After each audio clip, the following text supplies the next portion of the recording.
I have Austin McDowell on today for the Alamo City Golf Trail Tour Series. He's going to be representing San Antonio for the South Texas Matchplay, San Antonio versus Houston. And so we're going to get to know just a little bit about these guys here. Hey, Austin, thanks for joining us today, brother. Yeah, of course. Thank you for having me. All right, man, let's get right into it. So how long have you been playing golf, and what's your handicap? So I started freshman year of high school. I was 5'1", decent basketball player. Quit basketball because I figured I was going to be short forever. Quit basketball, immediately grew to 6'2" that summer. And so, but I already committed to golf, told to kind of burn the bridge with the coach. I was like, okay, I'm playing golf now. And so I played, made varsity my junior year, played my junior and senior year on varsity, played half a semester at Shriner. And then as you kind of see here, I got my PC right here. I quit to play professional video games and then actually picked it back up about a year ago. So all in total, long-winded story of saying about 6 years of golf. Dang, so you're a gamer. What's your go-to game? Right now it's League of Legends. I used to play PlayerUnknown's Battleground on a couple of esports teams back in the day, though. Well, I'm going to tell you, there's something that it might be a little dagger through your heart. My last gaming system was the original Xbox. Let's put it that way. That's what happens when you have when you're married and you have two daughters. And I'm going to tell you that was the last gaming system console that I had, and it was because my wife had put a damn Beauty and the Beast freaking DVD in there and let it play for like 48 hours. And so I said, after that, you know what? I'm gonna wait till these damn girls get out of the house before I get my next one. Hey, it's gonna blow your mind when you come back to it. You can go Xbox to it. I'm looking forward to it. I'm looking for getting these damn girls out of the house. But you know what? Let's move it on right here to the next question. So why the Alamo City Golf Trail Tour? Why have you picked this as kind of like you're putting all your effort into this for golf? Yeah. So there's really, the only other choice in San Antonio for amateurs, like pure amateurs that aren't, looking to go like Monday quals or something like that. You have GSA, which has like 4 events a year with the city championships. And in my opinion, aren't nearly as well run as Travis's and the ACGT. So I kind of fell into these. I guess someone told me about them at Brack. I said, okay, I'll sign up. Ended up almost winning the Masters, my first tournament. It was like my first tournament or second tournament back, and kind of fell in love with it. Love the guys, love the camaraderie, and it's like something to do. Keeps you really interested in golf, keeps you pushing for something better. Because I think golf can get kind of stagnant if you're just playing like Sunday morning groups. But if you have these constant tournaments to look forward to every 3 weeks, you're like, oh, I gotta be in shape for this. And then I guess the second part of the question is I think I'm a 1.1. Travis says I'm a 3. I disagree. My own private handicap, I'm 1.1. My gin is 1.1, and then Travis is, I think, 3.8 for me. I know. I like Travis's a lot more than I like my gin, Yeah, yeah, it's a lot easier to win money that way on a 3.8. So all of your time playing in the tour trail and playing around town, what is your favorite course, especially with the Alamo City Trail? Depends what part of my game's kicking. I'm going to go Willow Springs. I know that's kind of a hot take, but it's in great shape right now. And I can just swing as hard as I can on every tee shot and have a wedge into most holes. And then when other people are having like 5-6 irons. So that's really fun. You're making references to me, bro. So watch yourself, all right? You're making references to my game, all right? Hey, I'm just looking at data golf. They say hitting the ball far is the best advantage besides approach play. So I'm just going to try to hit the ball far, and whatever happens. Well, what is it? Drive for show, putt for dough, right? Yeah, that's what the old guys like to say when they're looking at. Oh man, damn, dude, you're just firing shots, bro. This is going to be a real quick interview right here, real quick. Hey, all in love. That's right. All right, as we get to this match with Houston right here, what are some of the things that you're really looking forward to as we get into this match play series? Yeah, I'm really looking forward to getting to know a lot of these guys a lot better. I think there's 3 guys on the team currently that I'm relatively close with. So I'll get closer with them, and then there's the rest of the team I really haven't talked to all that much. So I'm looking forward to making new friendships and looking forward to really just kicking some ass over in Houston and taking some dubs. Now, as we go into match play, what do you think makes it a different kind of beast or a different kind of animal as we go to match play as different in maybe a solo round in your competition? And like you stated, those Sunday morning groups, what makes match play a lot different than the other types of formats that you're used to playing?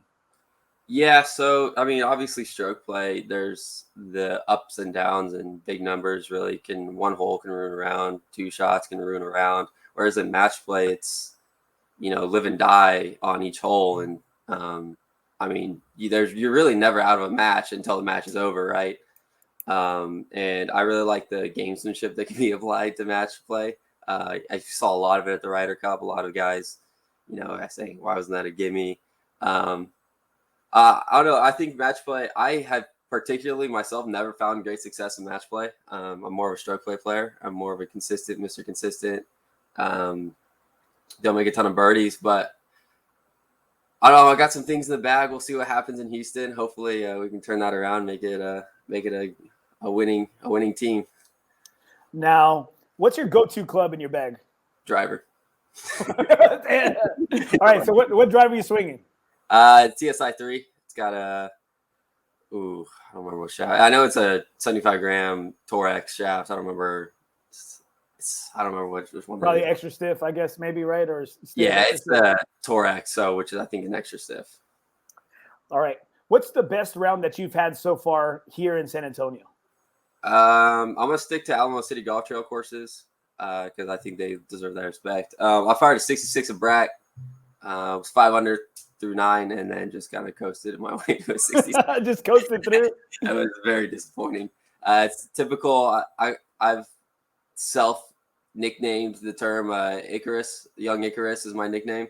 I fly really close to the sun a lot and come crashing down. I like it. Hey, I like that one. That's original. So yeah, that one, it wasn't so much an Icarus moment, just kind of coasting. I definitely should have taken that round a lot lower. A lot of lip outs. So yeah, 66 is the lowest for me. All right. What are some things that some players in your group can do that just get under your skin or that can get to you? Don't say nothing. Don't say nothing. Everyone's got something. Oh yeah, you're not gonna get that kind of cop-out answer from me. It's definitely slow play, man. I hate slow play. I think Travis or anybody else on tour will probably tell you I'm probably the fastest player out there. I don't really have a pre-shot routine. I just kind of grip it and rip it. Yeah, slow play is really bad one. Yeah, and the only other really thing that can get, I mean, if you're just like screaming in my backswing or something, that'll kind of piss me off. But I'm a pretty chill player to play with. As long as you're playing quick and not taking 45 backswing or practice swings, I don't really care. So are you kind of like a one practice swing guy and grip it and rip it, or what?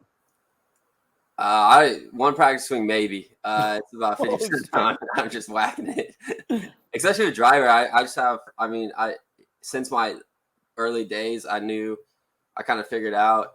I started the game when I started. I didn't have any lessons. I've had 2 lessons my whole life.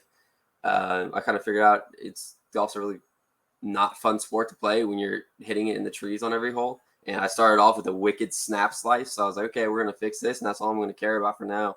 And, for the first 8 months of my golf career, pretty much all I hit on the range was driver, just driver. And that kind of stuck with me. So at this point, it's like pretty confident in the driver. And especially on a lot of ACGT courses, there's not a whole lot of trouble. So, I mean, if you just bang it out there, you usually have a wedge in somewhere. All right, last question here. Who are you playing your final round of golf with? My final round of golf with, as in your life, your last round of golf on this earth. Ooh, that's a tough question. I mean, it's got to be Tiger, right? I mean, there's just so much there to unpack. Well, you tell me.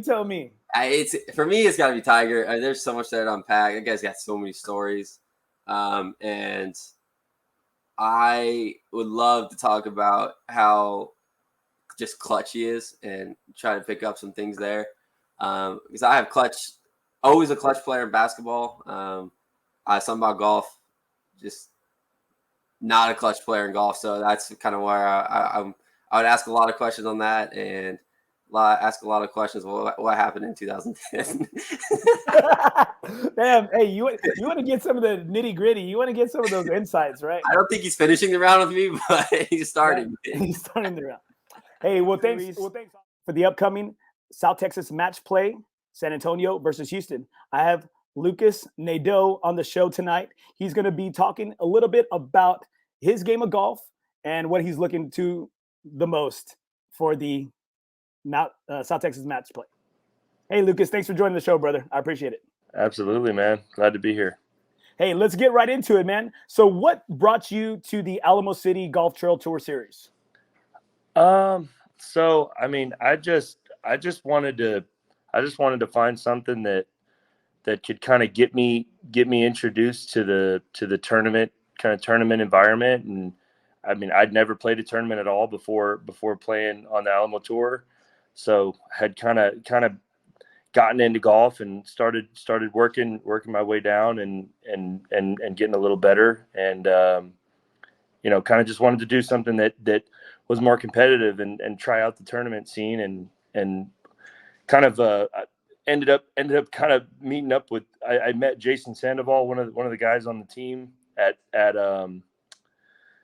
it was at Silverhorn. Randomly got paired with him. He mentioned it. He was out of A&M, just like I am, and went to A&M for school. And so kind of kicked it off with him. He mentioned it. A couple months later, I said, you know what, I'm just going to pull the trigger. So went last year, decided to try it out. I think Northern Hills was my first. Northern Hills individual stroke play last August was my first event. And yeah, just that's what drew me in. And it was cool, man. It's been great since. Now, what are some of the things that keep you coming back to the tour? I mean, I would say more than anything, it's the competitive environment. I mean, the fact that every event is legit, man. I mean, I've played since I've started this. I've played on a couple other little kind of tournament things here and there, and I mean, they're smaller, and even if it's maybe there's a little more at stake, so to say, or something like that. I mean, the competitive environment is not there the same way it is on the Alamo Tour. It's really cool to have that environment. And then the other thing is just kind of the community of it all.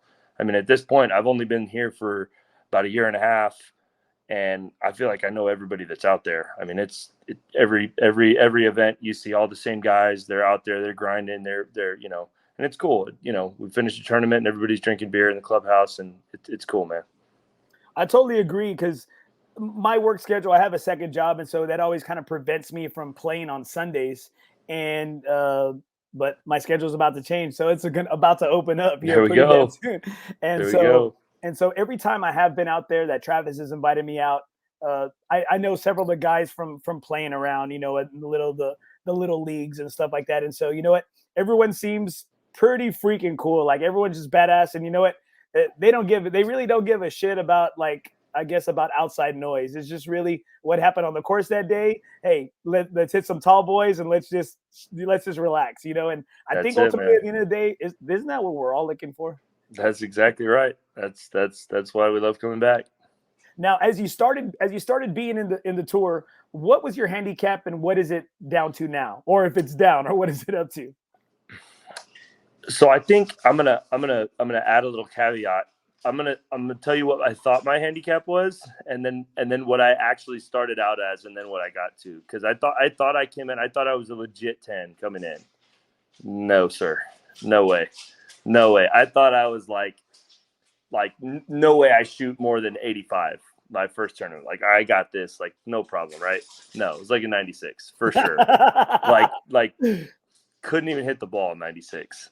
And so, I mean, I think my true handicap when I started, I was about I think I fixed it. My next tournament, which kind of set my handicap for the tour, I kind of had a better round. I think I was about like a 15 or a 16. And, I'm actually, I've been working a lot on my game. I'm actually down to, if I remember correctly, it's like a 7.5 or an 8, somewhere around 7.58, something like that. So made some progress, trying to make some more, but yeah, around. Hey, that's badass, bro. You've cut it more than in half. I mean, shoot. Just about, yeah, pretty close. So what are some of the things that you're looking forward to the most, with this being your first appearance on the South Texas Matchplay team representing San Antonio? I mean, man, what I really can't wait for is kind of just the team environment of all of it, right? I mean, it's cool to play against all these guys, and you get to know some of these guys' games as well, and like we said, they're cool guys, and I want to stand next to them and celebrate and fist pump and all that stuff, and I want to beat the hell out of these guys from Houston. You want to have your Ryder Cup moment, right? Yeah, oh, for sure. And I mean, I think it's golf. One of the reasons I love golf is because it's an individual sport, and I'm in control. But I grew up playing team sports too, so there's kind of nothing better than celebrating something that's bigger than just for yourself. It's for the team, right? It's for everybody. So no, I can't wait for that part of it. It's going to be cool. Now, I know you stated to me when we spoke off air is that one of your goals was making this team once you realized that it was in sight. So how did that feel once you saw that you were going to be able to be on the team? So it was, some of the guys were actually there with me. I ended up, so it's funny, I ended up making it, kind of locking it in at the same course that I played my first tournament. So I was able to I ended up making the team based on regular season points. So I wasn't sweating it out with everybody at the horse race, or wasn't sweating it out on points on Sunday at Brack. You're sitting back and just watching, right? You're sitting back. No, I was trying to get that number one spot for the playoffs, man. I wanted that gift card, man. I was one putt away from that number one spot, but no, I was playing the playoffs pretty hard, but no, I locked it up at the PC Open at Northern Hills, got first place points in the summer season, and so it felt awesome, man. It felt cool to lock it up at the same course that I started, kind of, and just in general to know that I actually missed making the team in the spring season by just a couple points. I was fourth place in points. I wasn't in that top three in the spring. I was right there in it, and I just couldn't get it done. And just kept on grinding through the summer season to get it there. So, I mean, it was one of those things where I think I would have been disappointed if I didn't make it, knowing that I kind of set out to start the year like, that's it. I didn't make it last season. I'm going to make it this year. I'm going to play every event, all that stuff. I think it would have been disappointing, but I mean, I was pretty determined. You know what I mean? It was going to happen one way or the other. Well, shoot, dude, I'm so happy for guys like you that put a goal in mind and that reached that goal. And it seemed like it was pretty badass because you reached that goal pretty early. And so you could kind of just, you're playing with like house money, right? I think I said that like 10 times that weekend at Brackenridge. I was watching everybody stress.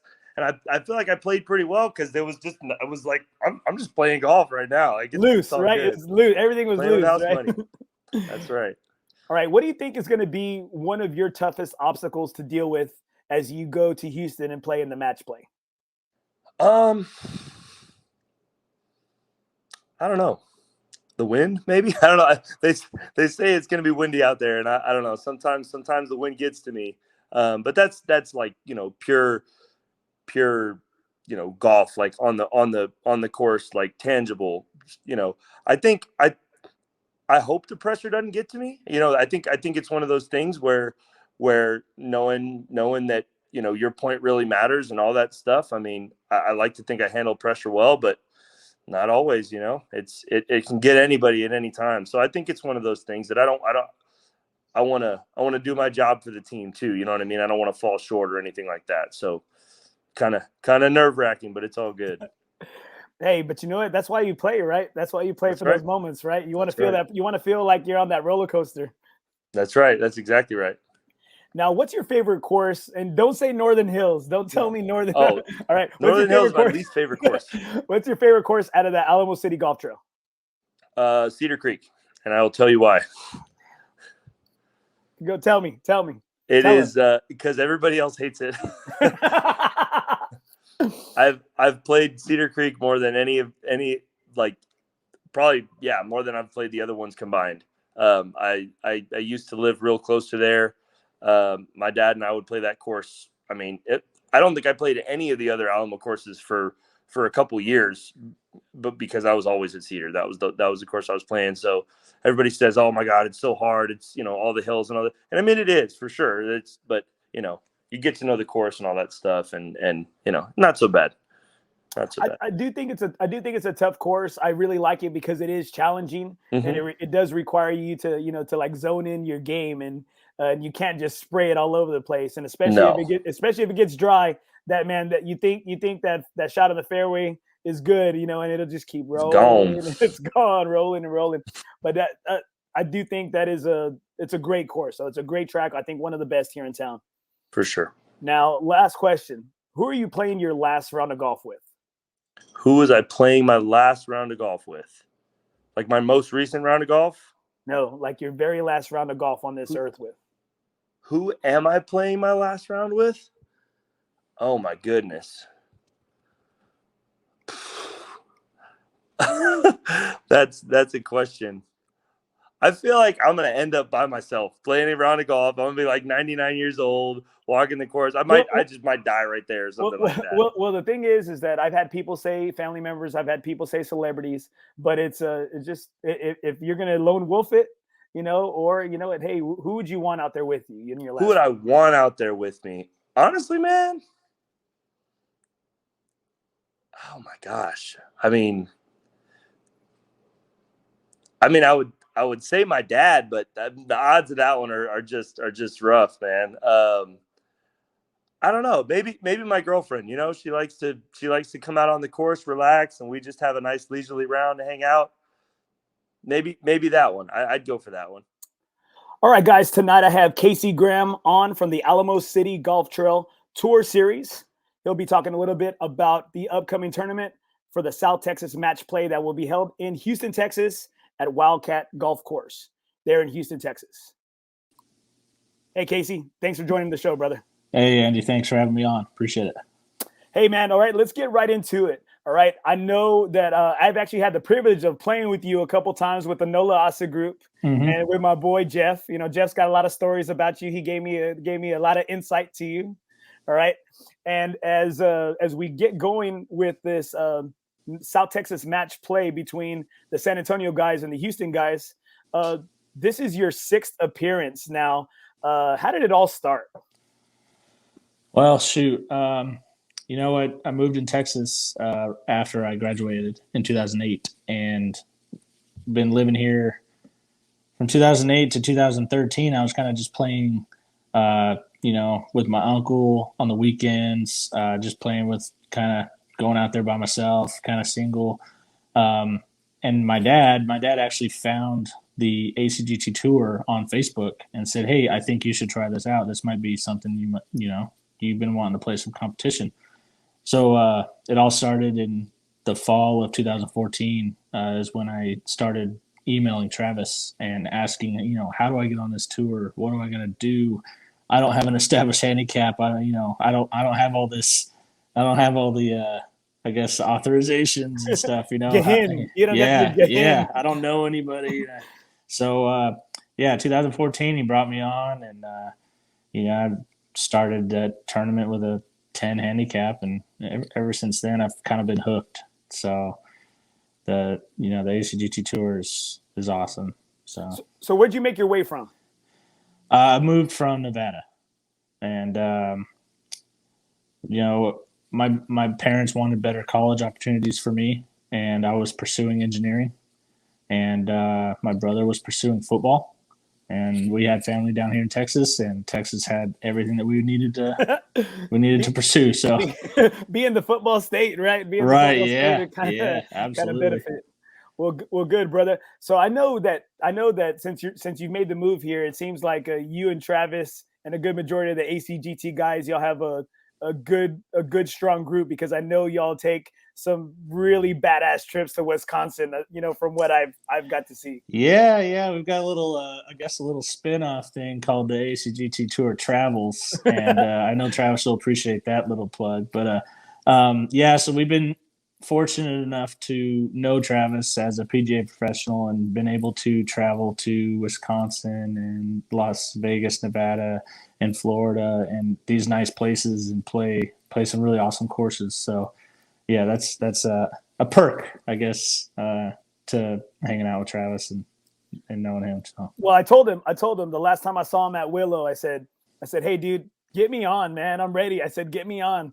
I said, I play a really good fifth wheel, and I don't know how many guys you have, but I could be like a 13th wheel. It doesn't matter. I said, you know what? I was like, either I could, I play chameleon golf to where, hey, I can play however you want. You want to play gimme golf? I can play gimme golf. You want to play bitch golf? I can play bitch golf too. I was right. I'm really good. That's really my game. Bitch golf is more of my game. Yeah, so usually when we play at Travis, it's pay me money type golf.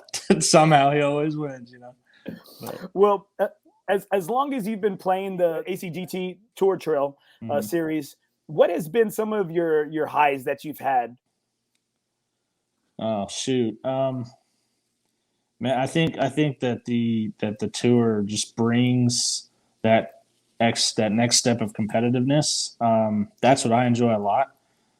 Everybody can go out and play with your buddies, and like I was with my uncle or with family members, and just play on the weekends, and just play and go out there and shoot your average score, and yeah, that's a good time. But the competitiveness that the tour brings is something I really enjoy. And then I think the camaraderie of the guys out there, obviously new golfers into the tour is great, but the camaraderie is awesome. Everybody gets along pretty well. There's really nobody out there that nobody dislikes, and I think that's really cool too.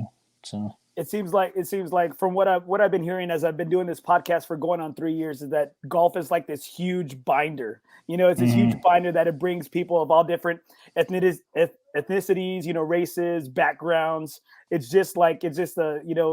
brings everybody together. Yeah, it's a giant networking tool, and it's so important. You just go out there and you can meet random guys, and all of a sudden they turn into be your friends or a good contact, or they even get you a job or something like that. So I think golf is also a huge networking tool. It's not just a sport that I love to play or an activity, but I use it as that as well. Now, as we get closer to the South Texas Matchplay, what are some of the things that you're really looking forward to the most in going out there to Wildcat Golf Course? Well, this year's a little different. We've got 10 rookie golfers on this team, and I think that's a record this year. I mean, out of 16 golfers, we have 10 of them that are rookies. So what I'm most looking forward to is being able to provide my experience throughout those rookies, throughout not necessarily like a coach, but just some type of a leader to try to guide these guys, answer their questions, just try to put them in the right mindset to whipping that ass in Houston. So ultimately that's what it's about, right? Right. Getting that dub, right? Yeah. Anything to get the dub, grind it out. So what would you think from all of your competitive, playing through the tour and through your match play? What do you think is probably maybe the toughest thing to deal with as you're out there on the course, especially in match play? Because from what I've talked through numerous teaching pros and numerous playing pros, is that it seems like kind of match play is like the ultimate, like one-on-one in the game of golf. Yeah, it's like the mano y mano. It's where you're putting all your cards on the table. I think one of the biggest things, and I had to learn this from personal experiences, is you got to keep your head straight.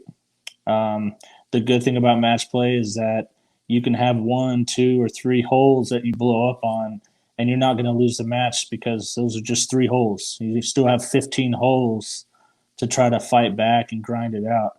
And if you can keep the right mindset and keep on grinding, and then just try to capitalize on your opponent's mistakes. If they make a mistake, jump on it, make it hurt for them. And I think just the mindset is something big in match play. Now, does any of these times you've had from your 6th appearances on the team, or with this being your 6th appearance, has any of those times really stood out? Either the times you've played here at the home courses here in San Antonio, being Brack or Cedar, or some of the times, or one of the times there at Wildcat? I think the most memorable for me was 2015. That was the second year of the South Texas Matchplay. 2014, I had just missed the team, and I was brand new, and I was like, dang, I really want this. So 2015, I grinded real hard, played my heart out, and made the team. And when we were in Wildcat handicap, I was probably a 6 handicap at that point, and I was playing against their best player. And we made it through 9 holes, and he was 3 under through 9 holes. And I'm 2 down, and I'm just stressing this out. Well, just like I said, you got to grind it out. You can never give up. I took him all the way to the 18th, and I had a 5-footer to tie the match. Now, granted, they had already whooped our butt and made enough points that my point wouldn't have mattered. But the fact that grinding it out to try to make that putt was just the most memorable thing for me, because I've never been part of something like that before. And I missed the putt. So, but grinded through that. Man, you're leading us up. It was such a big buildup, man. And I'm ready for the climax. I'm ready for the mic drop. Yeah, sorry to disappoint. But that was a really big teaching moment. Just you're getting pounded, but you can still take it to the last hole. So. And I think, especially with this game of golf, as long as I've been playing, that's just really the position you want to put yourself in, is just to give yourself just a shot, right? Can I just give myself a chance? Because I could have very well just said after 14 holes and I was 3 down, I could have just said, take the match. But no, you can't. You got to fight it out. You got to make them earn it. You got to make them earn every point. So what would you say is some of the biggest obstacles that you've had to go through, or that these rookies are going to have to deal with this weekend, or not this weekend, or the weekend that you play? I think one of the big obstacles possibly might be new to the course. There's 2 different courses at Wildcat, and on Saturday, the first round, we're going to play the Lakes course, and it's a lot of target golf type shots off of those tees. And then, once you battle through that and learn that course, Sunday is going to be a totally different course. And it's more linksy type golf. And if you're off the rough or off the fairway, you're going to hit into the tall grass and you're taking a lateral drop. So I think one of the biggest obstacles probably for rookies is going to be the course, and then just overcoming those nerves, because we all play together at ACGT Tour. We all know each other. We're all kind of relaxed. We're still in competition, but we know that guy. We're playing against people we don't know. We're playing against on a course we don't know, and there's going to be different nerves. And like I said, that mindset and grinding it out, and hopefully the 6 guys and our captain, who's got the most experience, can talk some good thoughts into these guys and help them along the way.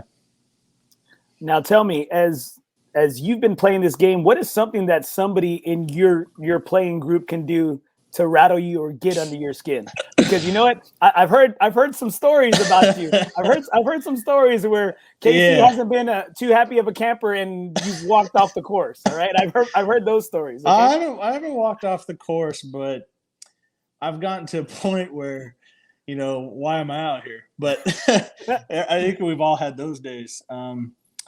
No, I think the one thing that's kind of irritating, and it's not that anybody does it on purpose. Everybody's always rooting for, let's say you hit a tee shot and that tee shot's slicing into the woods, right? Your playing partners are always rooting for you, like, come back, bounce off a tree. And I think before the ball's even at the top of the apex, I'm screaming, look, it's gone, okay? Don't even talk to it. It's gone. Just shut up. Because so I translate that to, that was a real bad shot. Good job. So even though they're rooting for me, I think that's one thing. I understand. I can sympathize with that. I hate when I'm putting and somebody's rooting for it and talking. I'm like, dude, Shut up. I'm like, I in my mind, I'm like, it's the sound waves of your damn voice force that ball out. It was your damn sound waves that voice that ball to hit in and out. Or the ball's not even halfway, and they're like, that's short. I'm like, come on. Like, seriously, you don't need to say it. I can see the putt. So. All right. What's your favorite course out in the trail? Favorite course is going to have to be Willow Springs. Second one, Austin McDowell also told me that he loves Willow. Now, what do you love about Willow? Okay, so what I love about Willow is during competition, I have a huge advantage with length, I think, and also you can kind of spray it around at Willow Springs and still survive the round. There's not a lot of holes out there where you can get in trouble too much. Also, with the exception of maybe one hole, I think the entire course is cut favorable. You know, if you hit a fade or a cut or a power fade in my situation, it's a beneficial course.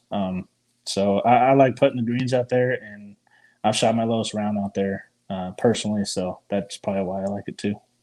What is that personal best? Personal best is 67 out there. That's low. You know what? I can see how Willow, because you know what?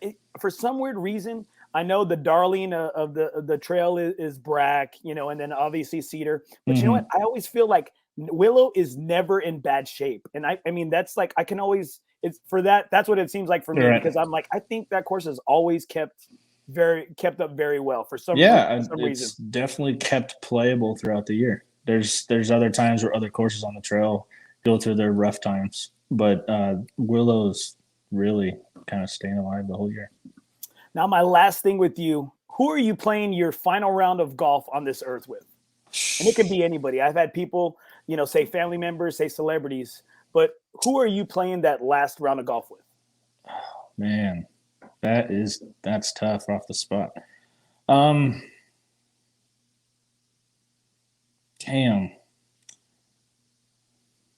You know what? It might change from now, but if it's my final round, I probably would want to play with my dad. I know he doesn't play golf, but I think I can learn a lot from him, and I have already in my lifetime. I would really enjoy that, I think, the most. It's kind of tough off the top of my head, but I think I'd want it to be with my dad. That's a great answer, brother. That's a great answer, man. Because I think as I've done this podcast, I always kind of go back and I listen. I hate to hear myself speak, but I love to hear my guest answers because it makes you think. You know what I mean? It makes you think, and that's why I didn't want to give you that question when I did the rundown with you, because I really want an honest answer. And oh, that's awesome, brother. That's awesome, man. That's why I do this podcast, because I want to hear the real stuff. You know, I want to hear the real stuff. Thanks for tuning in. I hope you enjoyed the show. Please visit my website, www.NothingisOB.com. You can hit me up on different forms of social media. I'm on Twitter, Facebook, Instagram. NothingisOB is my handle. Also, please check out my YouTube channel, NothingisOB, South Texas Golf Podcast. I'm on iTunes, Spotify, iHeartRadio, SoundCloud. Please click the subscribe button. You can leave a comment, rate, and review. It's how it helps me grow the podcast. I truly thank you for all your support. Remember, in the game of life, nothing is OB.